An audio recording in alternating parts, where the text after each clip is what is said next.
Where do you get an engine? You can either find one on Facebook Marketplace, Craigslist. You can buy a new motor from several different companies out there. Get one on eBay used or LKQ. You're gonna pay anywhere from the low end of like $1,000 for a high mileage, probably something wrong with it motor, all the way up to $10,000 to $20,000 for a built or brand new motor.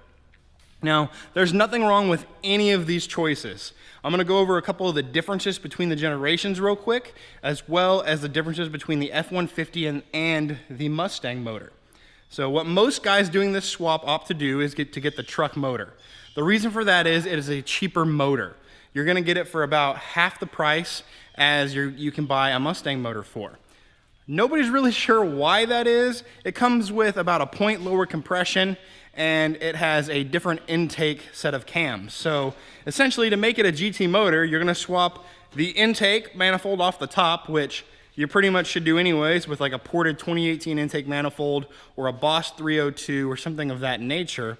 And then all you have to do is swap the camshafts out from a GT. A lot of guys go for the Boss camshafts because they're readily available, and so are the GTs. You can buy them brand new for just a couple $100, or you can go ahead and upgrade and do like the comp cam set of their high energy cams or anything like that.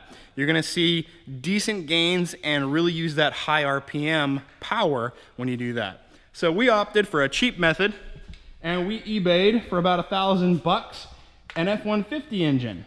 Now, the guys are getting it pulled apart, and they're gonna start cleaning it up, getting all of the exhaust components or front accessories off of it, everything like that.